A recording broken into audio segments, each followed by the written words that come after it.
Ushindi ndio huu hapa, umefika nyumbani sasa. Arusha kutokea Dar es Salaam. Tulifurahi mno. Jamani tucheze.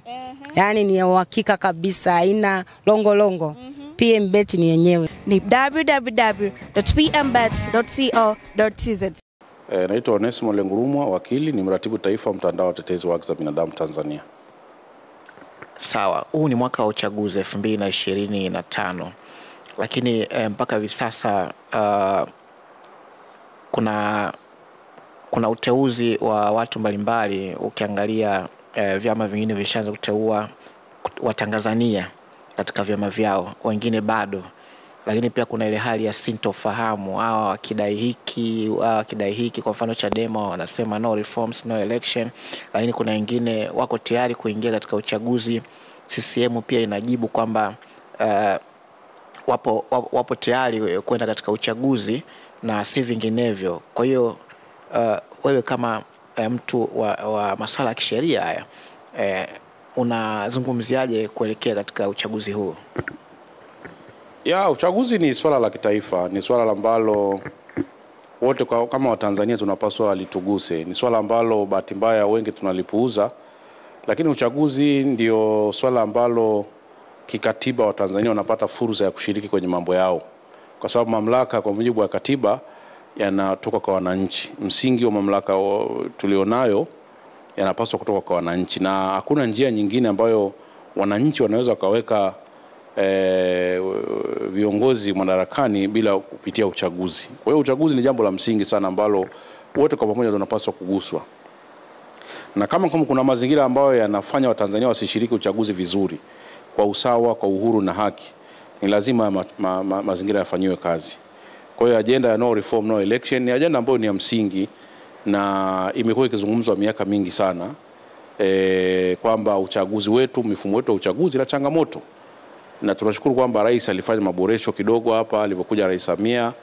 Pamoja na hayo maboresho ambayo tunashukuru yamefanyika, tunayaona faida zake, lakini bado kuna maeneo ambayo yanahitaji kufanywa kazi zaidi ili ile reform iweze kukamilika.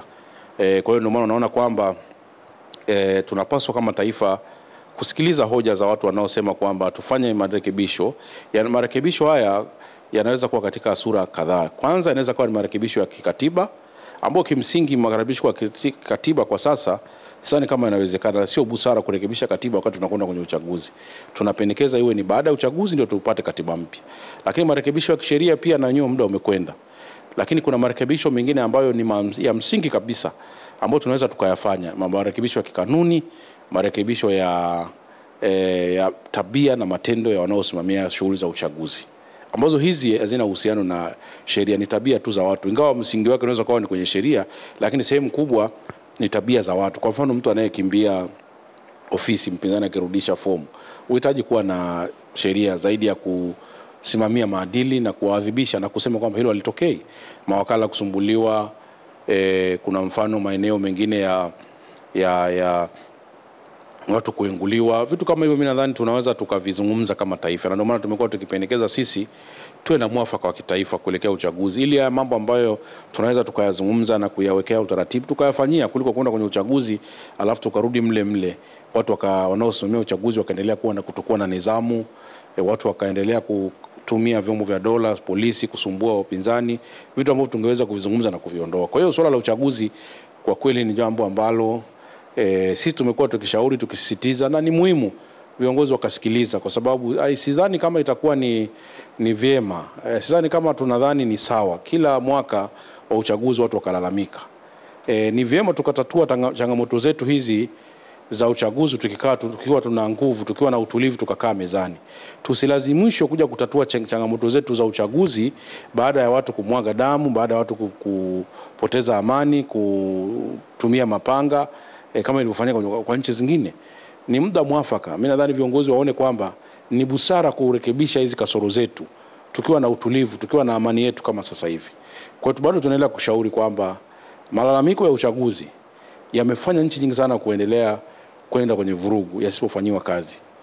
Ni mshauri Mheshimiwa Rais pamoja na viongozi wote wanaosimamia uchaguzi waone kwamba ni muhimu hizo dukuduku zinazolalamikiwa walau tukakaa kama vikao tukazungumza tukaviainisha, alafu tukasema hivi ambavyo weza kuzuiliwa kwa kuratibu masuala ya behavior, tabia za wasimamizi, taasisi zinazosimamia uchaguzi, hiyo tuvifanye. Vile ambavyo vinaweza kusubiri kufanyika baada ya uchaguzi, nadhani vinaweza vikasubiri kama katiba mpya na vitu kama. Mimi nadhani hivyo ndio vitu ambavyo tunapaswa kuliona kama taifa kwa lengo la kulitendea haki taifa letu.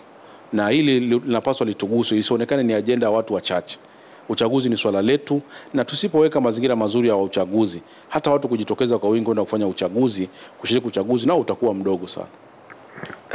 Unafikiri kwa hivi sasa vuguvugu jinsi ilivyo ya Chadema ya no reforms no election, ungeshauri nini kwa upande wao ili sasa waweze kurudi kukubali zile sheria za sasa hivi, ili tusubiri baada ya uchaguzi kufanya marekebisho makubwa ya katiba? Ingawa umezungumzia sheria ndogo ndogo kama za urejeshaji fomu, sijui unamkuta nani pale hayupo, mwisho wa siku watu wanakuwa wanajenga hofu kwamba tumefanywa makusudi. Na yanapotokea mambo kama haya kipindi kama hiki cha uchaguzi, wao wanafanya hatua gani ili kunusuru wagombea wao wasiwe wanainguliwa? Tumejitahidi kuwashauri na wao kwamba kama nafasi za mazungumzo zinapatikana, ni vizuri kurudi mezani na kuangalia vile vitu ambavyo tunaweza kuvifanyia kazi, kwa sababu lazima pia tukubali kwamba muda umekwenda, watu wanahitaji kuingia kwenye uchaguzi, kujiandaa. Huwezi kubadilisha katiba, na hata wakibadilisha sio jambo jema, kwa sababu watu watakuwa kwenye homa za kiuchaguzi zaidi. Bunge ndio hilo linakwenda kumalizia bunge la budget. Kwa tulishauri kama inawezekana na wao, kama nafasi ya kurudi kwenye meza ya mazungumzo, wawe tayari kurudi kwenye meza ya mazungumzo na kuangalia yale mambo ambayo yanaweza yakafanywa kazi, ambayo ni ya kikanuni, ya kitabia. Hata wao wenyewe wanakiri kuna mambo mengine ni ya kitabia, ya kikanuni, yako mengine ya kisheria, mengine ya kikatiba. Midhani haya ya kikanuni na ya kisheria kama watakubali kurudi na kwenye mazungumzo, ni muhimu wakati mwingine kwenda na mazingira ya kwamba nitaweza nikapata hiki nikakosa. Ingawa uchaguzi ni haki, lakini tayari tumefikishwa hapa tulipo. Kwa hatuna njia nyingine ya kuweza kutatua hizi changamoto za kiuchaguzi kama tutatumia pia njia za mazungumzo. Njia za mazungumzo zinaweza zikatusogeza mahali, na mabadiliko sio swala la siku moja. Wao wenyewe wanafahamu, kwa mfano wamechukua muda miaka mingi sana kuweza kufikia kwa mfano wabunge 100 bungeni toka 95.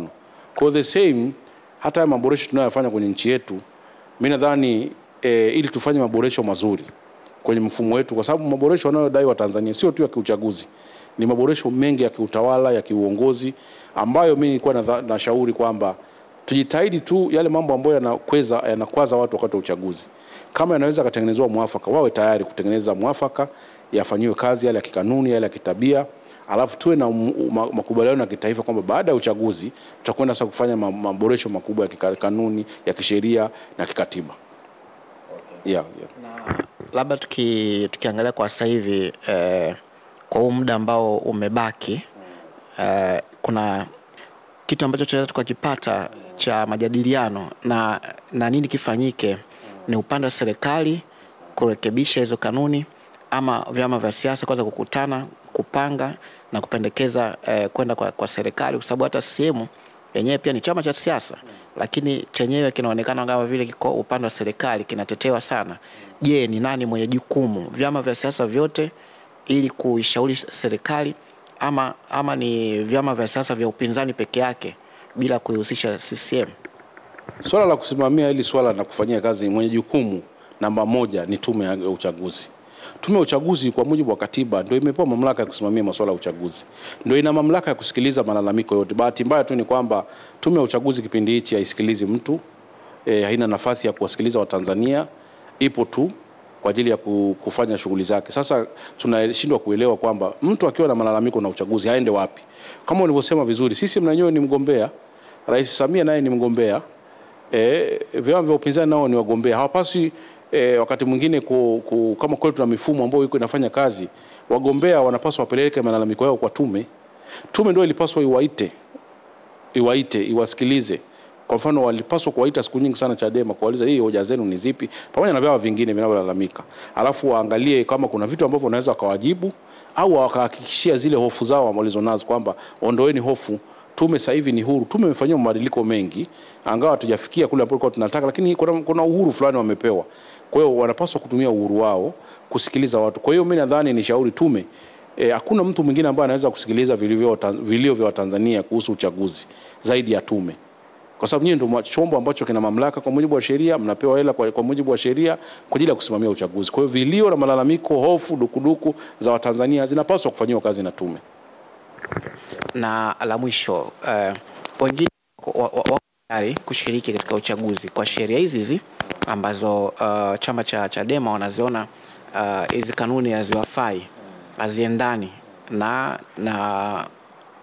haki katika uchaguzi, lakini wengine wapo tayari kushiriki. Unadhani hii hali itatupelekea wapi katika mustakabali mzima wa kwenda katika uchaguzi? Wengine wako tayari, wengine wanasema haziwafai hizi kanuni. Kipi kifanyike? Ambao wako tayari wameona kuna nini, na ambao hawapo tayari wameona kuna nini, na ili tuweke jambo sawa, kipi kifanyike kwa upande wa vyama vya siasa ili kwa kitu kimoja? Kama hujawahi kuingia kwenye ligi au hujaingia kwenye mchezo, huwezi kujua maumivu yake. Vyama vingi vya upinzani Tanzania havijawahi kushiriki uchaguzi. Huwa vinajiorodhesha kushiriki uchaguzi, lakini havijawahi kushiriki uchaguzi. Vyama ambavyo vimekuwa vikishiriki uchaguzi Tanzania vifiki 5. Maana yake kuna CCM, kuna Chadema, kuna CUF, kuna ACT, kuna kipindi NCCR, DC walikuwa wanakuja, Chauma. Ndio vyama ambavyo ulikuwa unaviona vilikuwa vinashiriki, walau vinashiriki uchaguzi. Sasa vile vinavyojiorodhesha haviwezi kuona kama kuna tatizo kwenye mchakato wa uchaguzi, sababu wao wanajiorozesha. Akishajiorozesha kwenye listi anakuwa anakaa nyumbani.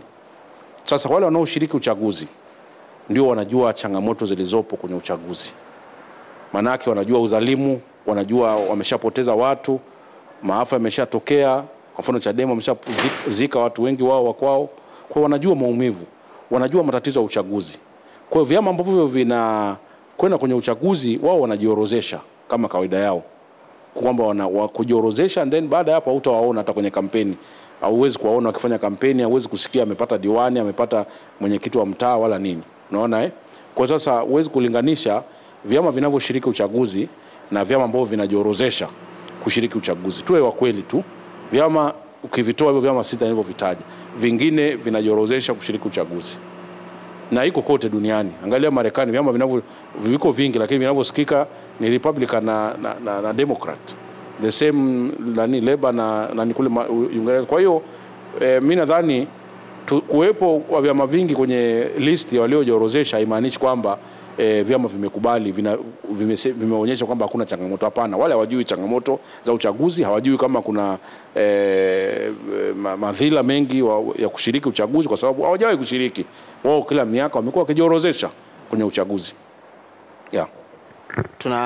Tunakwenda katika uchaguzi, na mwananchi ana haki ya kushiriki katika kuchaguliwa na kuchagua kikatiba.